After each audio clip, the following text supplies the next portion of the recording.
I'm joined this afternoon by an illustrious panel of colleagues from across the industry, all of whom have been instrumental in the growth of digital 3D over the last probably 6 or 7 years, I think.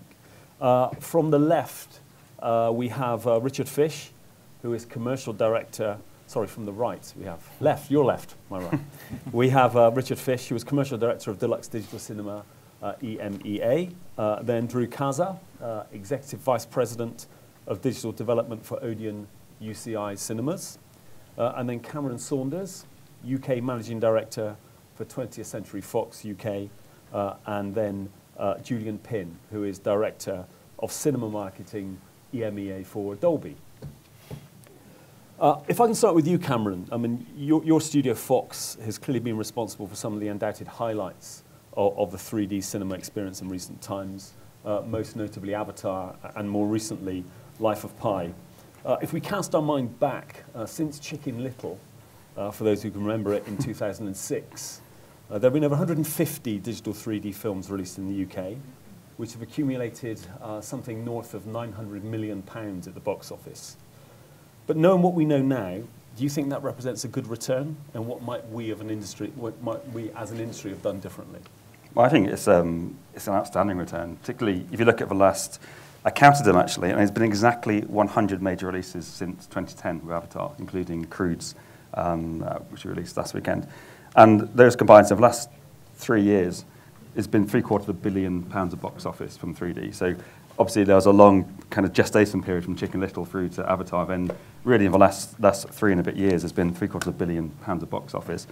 And of those releases, of those 100 releases, 60% of their box offices come from 3D. So it's actually pretty impressive, given the it's outstanding return on that, given the inconsistency of product, marketing and presentation, which I think are some of the issues which, in the short term, it's been a real boon. So you look at 2010, 77% of the box office of 3D, 2D films was from 3D.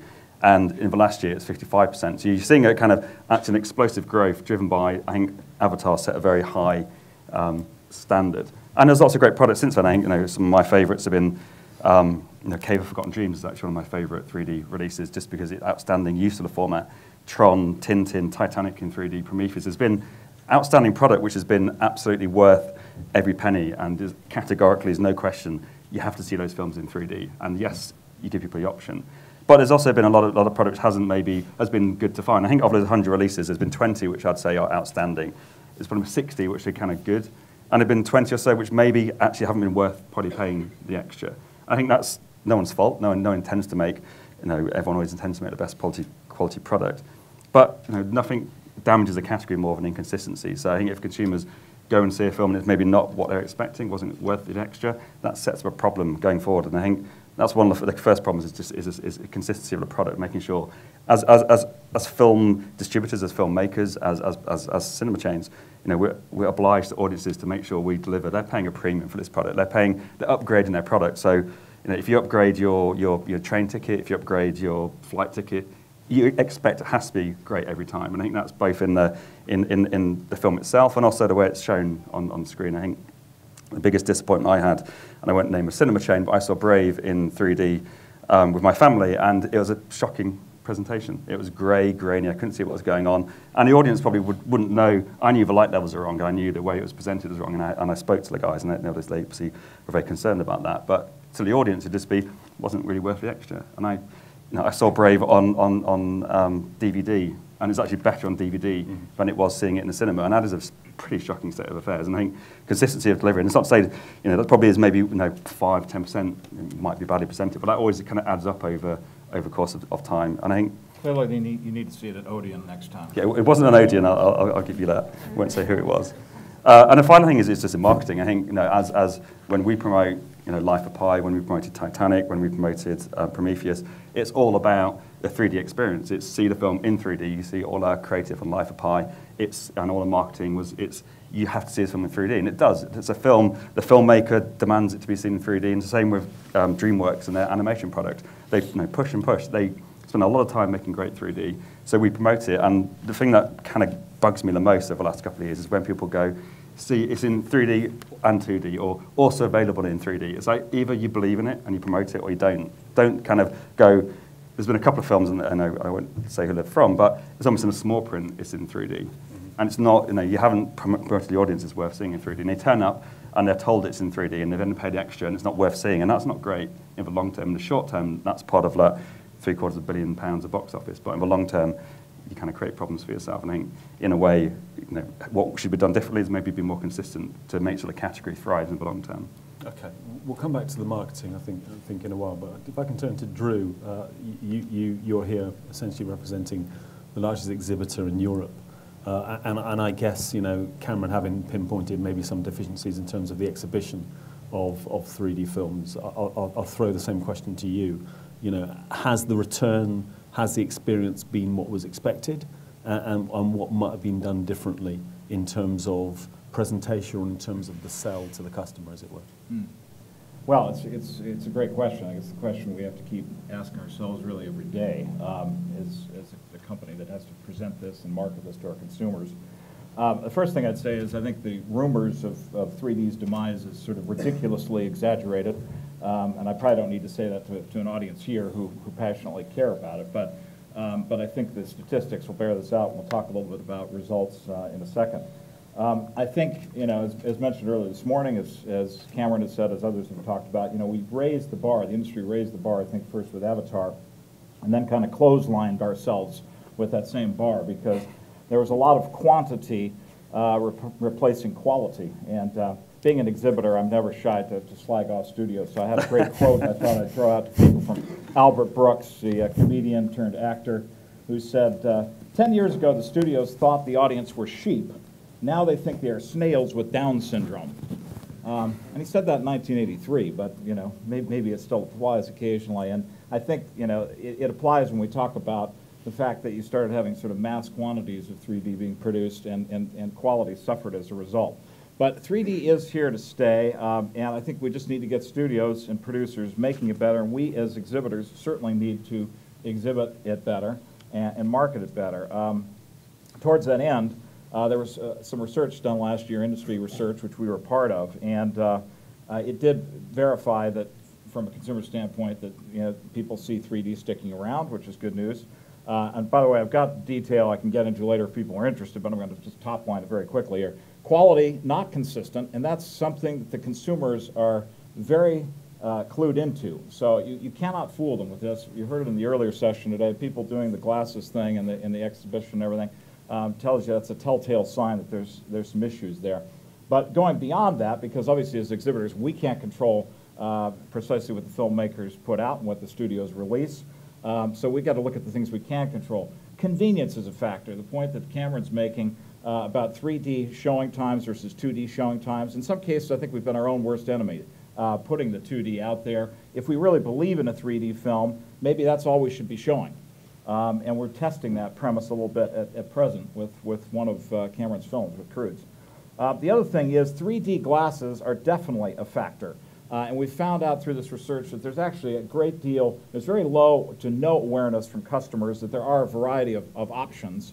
And in some cases, we've been derelict in our duty not putting those out there to the consumers. So, you've got different designer styles, you've got clip-ons, you've got, obviously, promotional packs that sometimes can make a big difference, and you've got kids' glasses, which a lot of exhibitors are not using, and that's tended to be the #1 complaint from parents, is that these glasses, the regular-sized glasses, falling off their kids' faces, the kids complaining, sitting through a 3D showing, watching most of it without the glasses on, which is bound to be a disappointing experience. So taking all those things together, we try to translate that into a marketing campaign that we've gone into with Fox on Crudes, and very quickly, the goal was to drive incremental share of 3D. We put together a marketing campaign with significant spend around it. We took the glasses and tried to increase the range of glasses that were going to be on offer in the cinemas and displayed those properly. And we created a co-op campaign with Fox and with Real D. And again, offered only 3D in certain sites. The last thing we did was create kind of a branding strand around it. It's similar to what we've done with Best of British in terms of film product and taking UK films. We've created a new strapline, starting with this film that says Odeon recommends in 3D. And so we're really getting behind the films that we believe audiences are going to love in 3D. versus the ones that, you know, on a judgment basis, maybe kind of marginal. So if we think it's a guaranteed winner in 3D, we're going to say that now going forward. The results so far, just very quickly, are, you know, we're into the first week of the release of the film, but it's very promising. We had hoped to move from what we had budgeted originally as sort of 42% of 3D incremental up to about 55%. We're already at 50% through the first week of the release of the film, and most of the time incremental viewing of these films, if people go back to see it a second time, is in 3D. We think we will get there. So we think it's worked, and I think it's a harbinger of things to come in terms of how we push it. So. Sorry to take up all that. No, that's thank you, Drew. Can I just take what's the obvious kind of corollary to Odeon recommends? Does that mean that 3D films which don't get that badge, Odeon does not recommend? No, of course not. Of course not. But I think you know, in the past, you know, we've recognized there's more to it than just people making an economic decision, and there is definitely, you know, a break between families who, by and large, the research showed are more enthusiastic about 3D, families with young children, but they're also the ones who tend to be more discriminating about whether they're going to go see that film or not and pay the incremental. Because with a family of 4, you're talking about, you know, a premium of 10 to 15 quid, whereas, you know, young people tend just to make kind of an impulsive decision about it. So I think it's important for us to enter into this and you know, make some judgments about what we're going to get behind. But you know, if you want to extrapolate the reverse, you know, as a consumer, feel free. Okay. I think Maybe that just forces Hollywood then to try to get everything up to a level where we recommend it. I think you know the answer. Richard, if I can turn to you once we get outside of the rickety marriage of exhibition and distribution. We like the ACAS. Exactly, yes. Exactly. He's relate your ACAS. Yeah. I mean, you're one of the guys who has to manage the different demands of digital 3D between exhibition and distribution. Now, how is the format impacted on the way that content is both created and distributed? And how have you had to change your business, essentially, to deal with that? I think it's been an interesting transition for us because, obviously, alongside the growth of 3D, you've had a huge digital cinema rollout, which has not been an evolution. It's been a revolution in that sense for everyone involved in the film industry theatrically.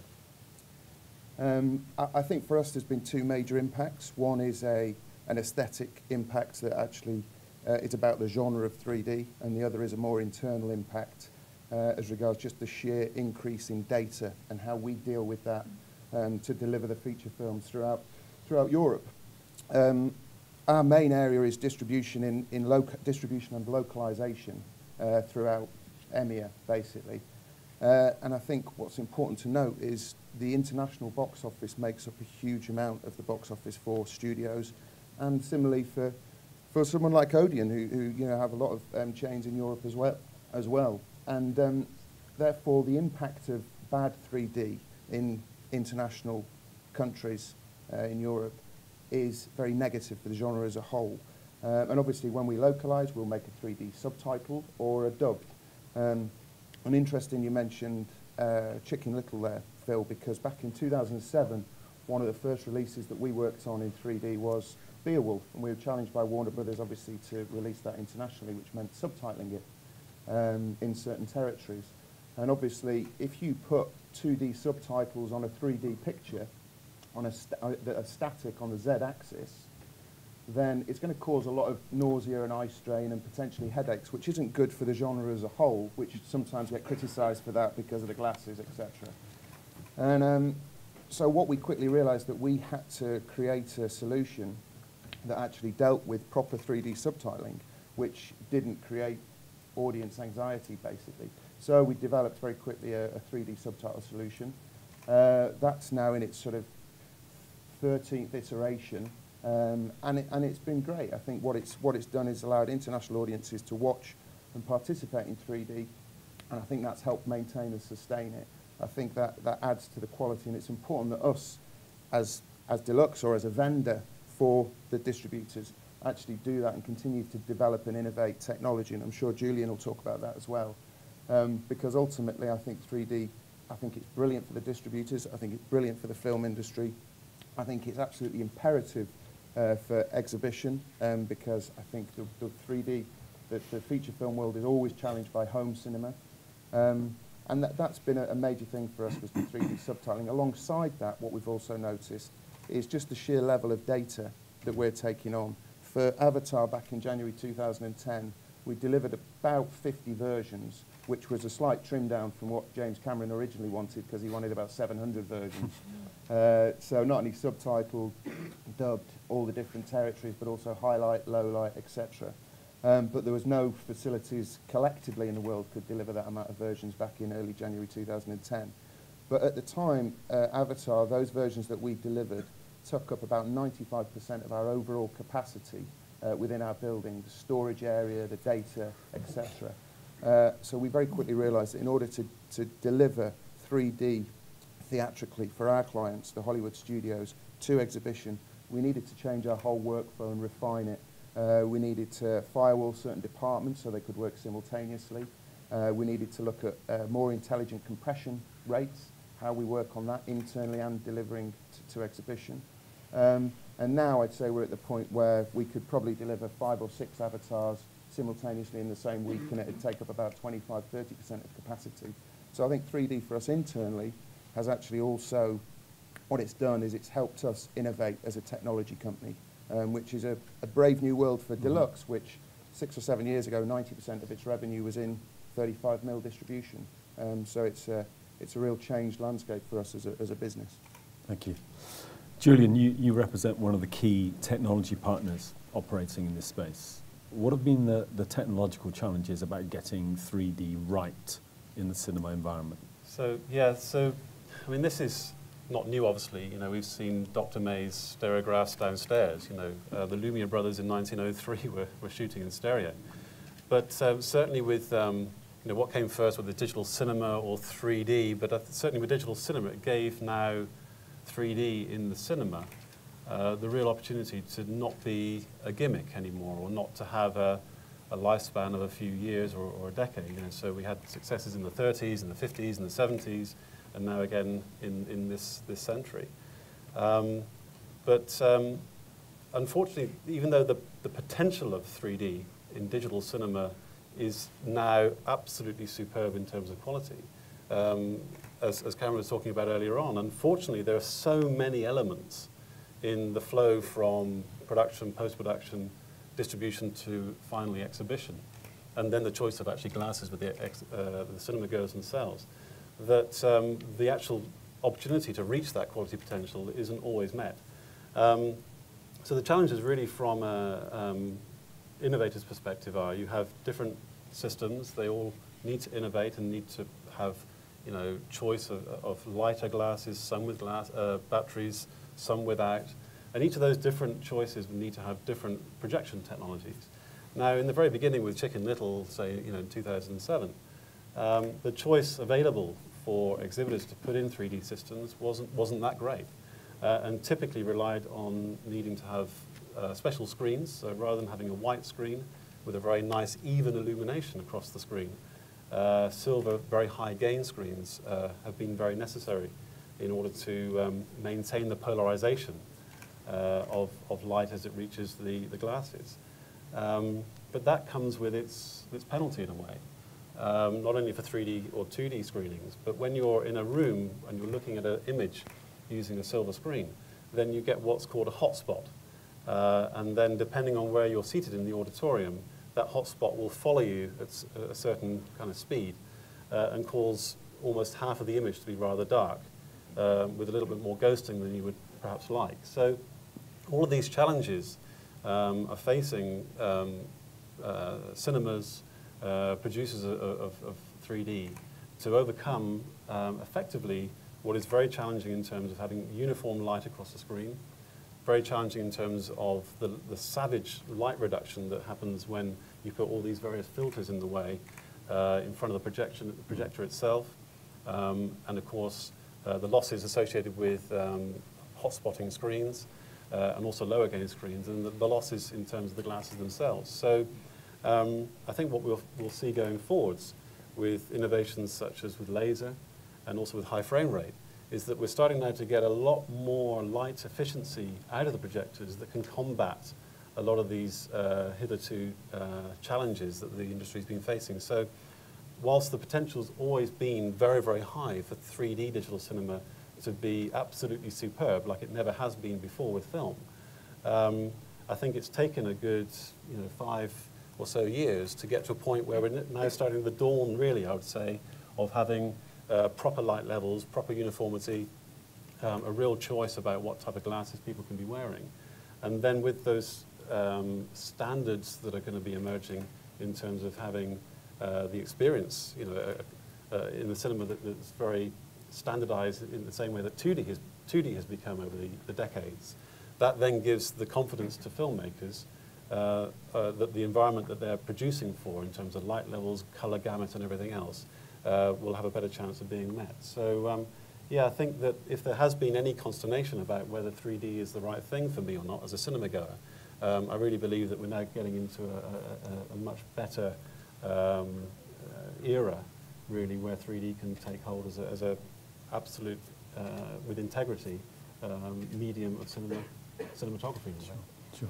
You gave a very eloquent explanation of hotspots, but you also mentioned ghosting with due deference to the expertise that may be in the room. Do you want to give a quick thumbnail sketch of ghosting? Yeah, so imagine you're wearing headphones. Your left ear is hearing your left speaker, the right ear is hearing the right speaker. If you can imagine crosstalk of bleeding from one ear to the other, that's the same thing as what's happening in a 3D cinema. Your eyes, your glasses are arranged whether through shuttering, like the expand system here, or whether it's through polarizing filtering, such as the master image and Real D systems, or through color spectrometry, or spectral filtering, such as the Dolby and Panavision systems. Effectively, the arrangement, whether you're using one projector or more, is that the glasses in combination with the filtering or shuttering in the projector are trying to ensure that the left eye only sees the left channel image stream, and the right eye is only seeing the right eye channel in the same way as the headphone analogy. Ghosting is a synonym for crosstalk, which means that the right eye is seeing a little bit of the left eye's image and the left eye is seeing a little bit of the right eye image.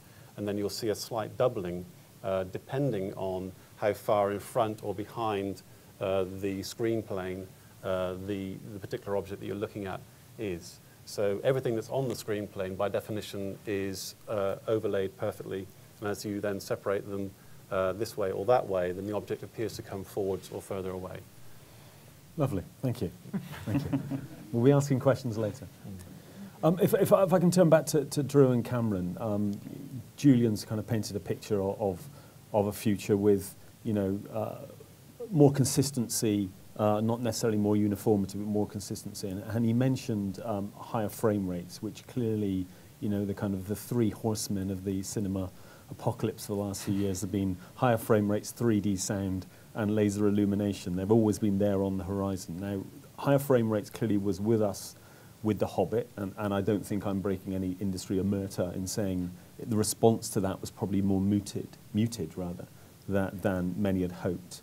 Do you see higher frame rate technology in particular as having a strong future going forward, or do you think it's something which will be kind of just one of a menu of techniques that studios might use, but not really a prevalent technique?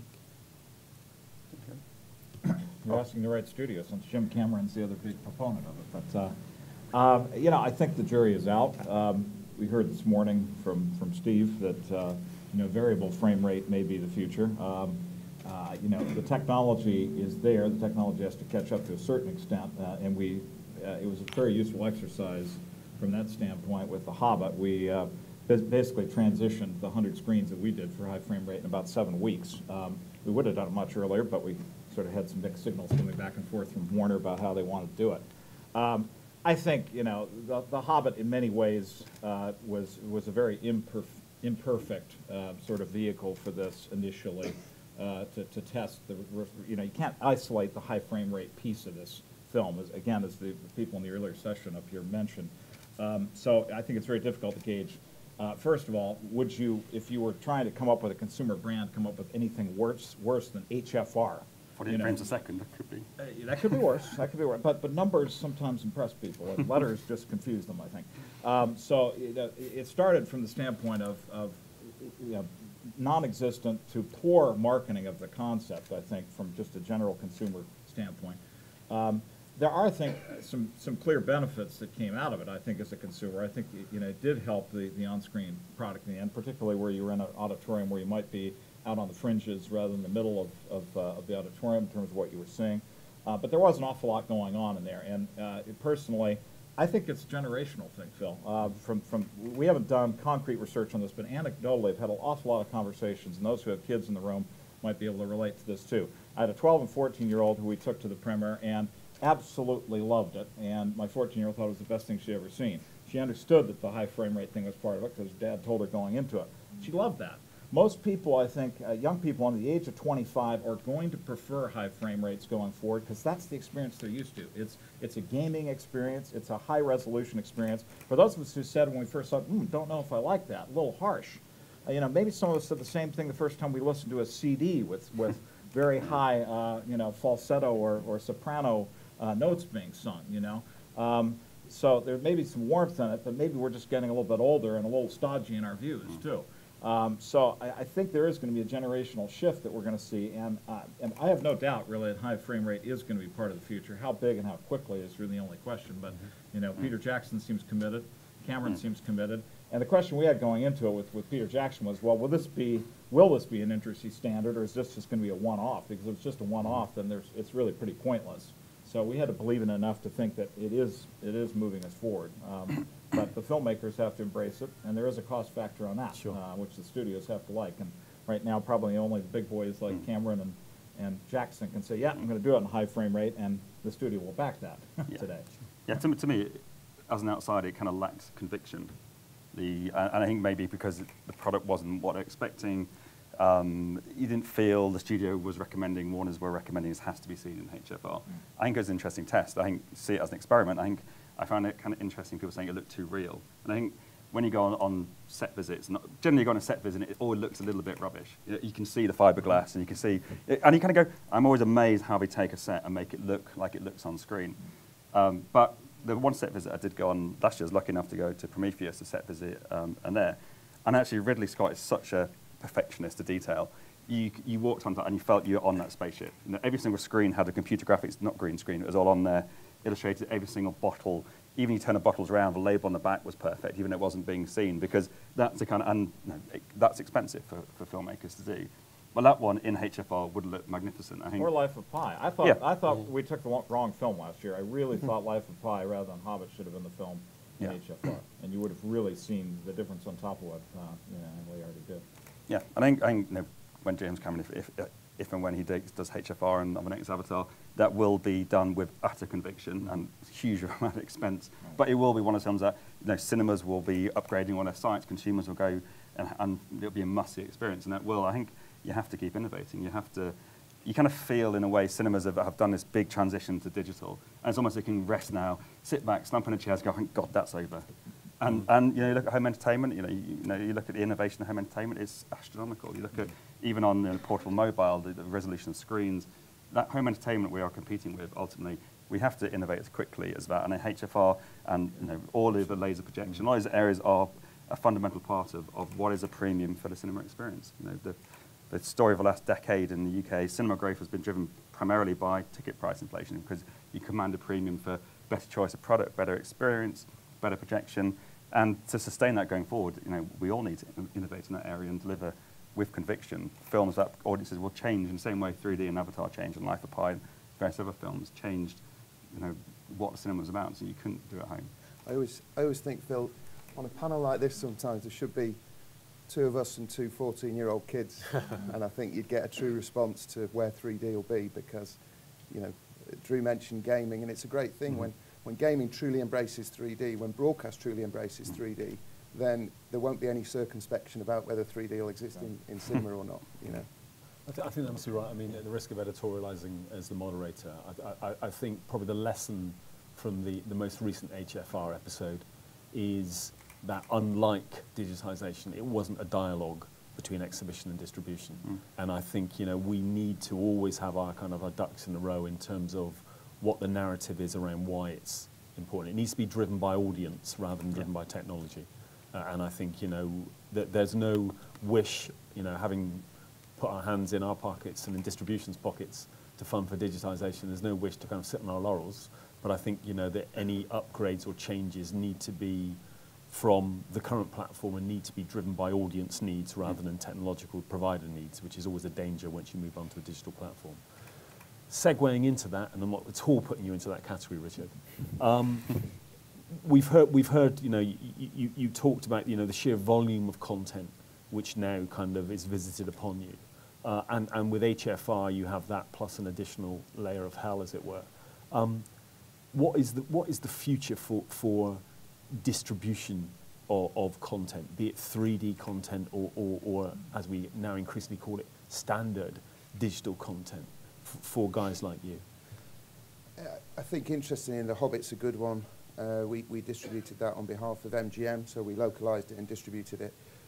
You didn't only have 2D, 3D, HFR, we've also got 5.1, 7.1, all of this extra sort of technology and creative technology means that the digital cinema package increases in its size. So I think, you know, the average DCP maybe 2, 3, 4 years ago was 120, 130 gig. Now it's coming in at sometimes between 250, 300 gig. The Hobbit was probably way over 500 gigs, so we distributed on 1 terabyte drives. So our job is to accommodate that and get it into the cinemas, for the cinemas to be able to exhibit.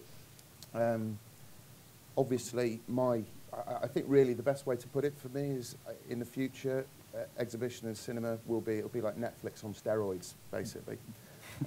We have about 70,000 hard drives in circulation throughout Europe at the moment. We need those. We don't buy particularly cheap hard drives. They need to be robust and durable in order that they, you know, get through transit, etc. But that's a lot of hard drives, and it's unecological. It's not as economical or efficient as it could be, but it's the only real solid distribution method at the moment. Satellite, of course, also exists, but there are limitations to satellite in my view. It's great as a one-to-many broadcast platform, so in North America it works brilliantly. But when you're distributing throughout Europe to 40 or 45 different territories, you need that content to get there, and if it's a day-and-date release, and each of those 40 different territories has different localized versions, then that's a problem by satellite, potentially. And as I said before, the international box office is massively important. And, you know, the odd bit of satellite, whether there's snow on a dish or really heavy rain or a pigeon knocks it left or right, that impacts on satellite. It's just the nature of it. So, personally, I think the end game for me is it's a terrestrial solution, as I say. What are the limitations to that at the moment? I think it's bandwidth. It's about making sure that you can get the content of the sizes of the files into the cinema quick enough. But ultimately, I think we'd all acknowledge in this room that broadband has got quicker and it's got cheaper. So therefore, I expect it to go the same way, basically. Now, whether it be fibre or otherwise, ADSL line or whatever into the cinema, I think that's the only way that it'll distribute. And that does mean looking at maybe more intelligent compression rates, but that can be contentious, obviously. But I think from my point of view, that's where it'll land. I think over the next 2, 3, 4 years, it will be a hybrid. Drew and I were talking about this before. It will be satellite in some territories. Satellite has a big footprint in certain territories, but the rollout of satellite has been a lot slower than anticipated. But one thing for sure is that you have to anticipate that the file sizes will potentially get bigger or more complex because of technology and the innovation. Not just, you know, I think for us, we innovate our technology in response to the script writing and the direction innovation within the film. 3D always starts and will always start from the script. It's the only way it can be done, in my opinion. Our job is to respond and to accommodate that as regards to the sort of services that we offer. So ultimately, in answer to your question, I think it'll be like Netflix on steroids. I think if you can get the bandwidth into the cinema site throughout Europe, all cinema sites, then to me that makes a heap of sense. And also it creates a lot of flexibility for exhibition because it's a point-to-point delivery mechanism. So regional and national programming can, you know, you can really work with that, and you've got a lot of flexibility there. And also late bookings as well. You know, a lot of cinema, Cameron and Drew know a lot more about it than I do, but we only respond to what we're delivering to the cinema chains. And there can be a lot of late bookings in cinema chains as the deals and negotiations happen. So in order to provide the facility to accommodate those late bookings is something else that I think a terrestrial solution will offer as well. Thanks for that. I'd like to allow some time for questions, so I'll ask for brevity from each of you on the answer to this question. Clearly, the kind of the previous history of 3D in cinema has not always been a happy or a long-lived one. What gives each of you confidence that the digital 3D that we now see is the beginning of a longer trend within cinema rather than something which burns brightly and then disappears as previous incarnations? Julian? Well, as I alluded to earlier on, I think, I mean, laser projection as a emerging technology to replace the inefficient xenon lamp before. I mean, if you think about the actual percentage of light output from a xenon lamp compared to heat, it's very, very low. So for a few hundred watts of laser power, you can get an awfully bright image on the screen. So I think that gone are the days, or soon hopefully have gone are the days where we're suffering from dark 3D. So I think that's going to really help. And with HFR, I have to say that, you know, nobody wants to go back to standard definition anymore, and the shock of going to high definition in television was that suddenly the makeup artists had to be a little bit more careful about the wrinkles and laughter lines and things, and the quality of the sets and everything else. And the same thing happened going from vinyl to CD. I think that was another analogy, that effectively nobody would ever dream about adding surface scratch, and oh, actually they are.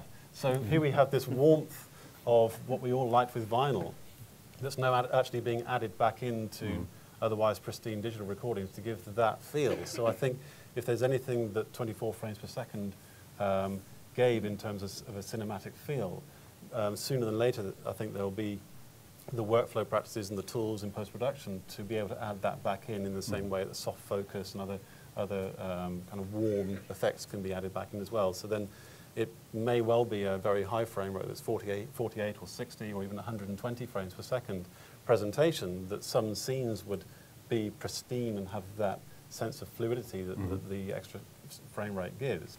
And then the other scenes can be softened down with a temporal filter, that kind of thing. So yeah, I think that the future for digital cinema, I mean, from the outset of digital cinema, 3D has always been a completely different paradigm than it ever has been in the past in terms of stability, and all the projectors have always managed to be able to run at very high frame rates.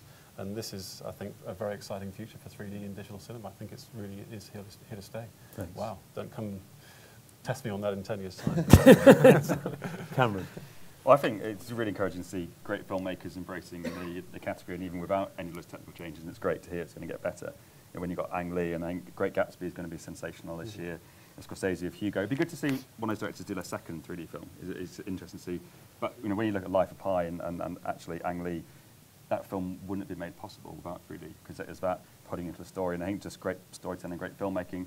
Life of Pi, I think we ain't seen anything yet. I think there's going to be another Life of Pi, and something bigger and bigger again going forward, because filmmakers really embrace the format. So I think that, to me, it's not a novelty, it's a really strong storytelling format. Thanks for that. Drew? The cynical answer in a word is greed, because it's in everybody's best interest, and clearly there is more money to be made.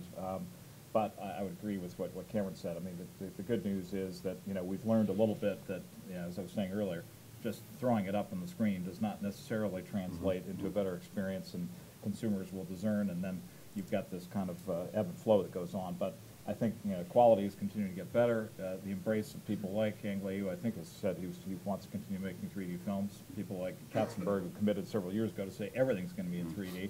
And we know how fastidious he is, and what a stickler for quality he is. So yeah, I think both ends of the equation are now in equilibrium now, and very optimistic about it going forward.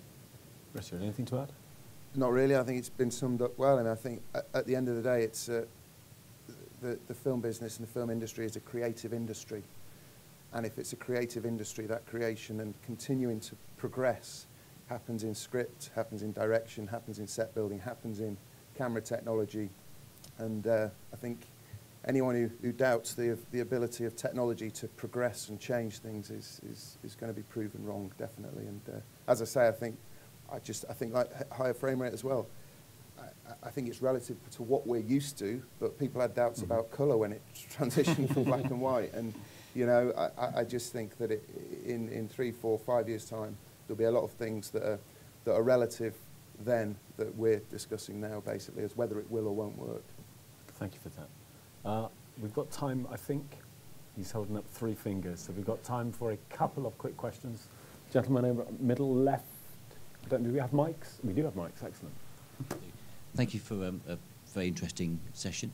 I wanted to ask, whilst I think there's only one working 3D glasses-free cinema at the minute that seems to be trailing some of the conferences, having personally been involved in quite a lot of the glasses-free big 60-inch 4K screens and things like that are coming out now, how do you see that format really changing things? And okay, we're talking about cinema, but ongoing, the actual production houses and the want to get their content out, not just in cinema, but obviously in Blu-ray and other things as well. So how do you see that format really developing? And do you see the cinemas actually taking that on seriously in the future? Let's start with Julian on that. Yeah, I mean, this is really, really cutting edge. So the way that the autostereoscopic works is to not effectively have 2 channels of projection or transport emission, but taking those 2 channels and creating a lot more. And the more you create and the more you can beam those around the audience, the more control you have of an image. But to do that actually in a cinema of any reasonable size with a reflected display is nigh on impossible of any real quality at this stage. And I think it's going to be a long time coming before there's an autostereoscopic system for cinemas of any value, of any quality. But certainly for the home, it's a much more controlled environment. The displays are effectively further away from you typically, even though the screens are getting bigger. In the cinema, you're normally about 1.5 to 3 screen heights away, but in the home, you're normally 3 to 5 screen heights away. So the viewing angle is a little bit more easy to do a much better job at.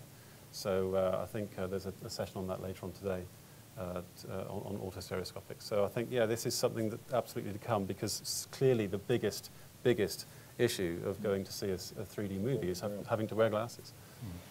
There's nothing wrong wearing glasses. Well, to wear 2 pairs of glasses, another pair of glasses. Someone did say if you watch a 2D picture and drink 6 cans of Stella, then actually that's a bit like no glass 3D technology. My 7-year-old won't be doing that. Nice. Not recommended. One more question, gentlemen, in the middle.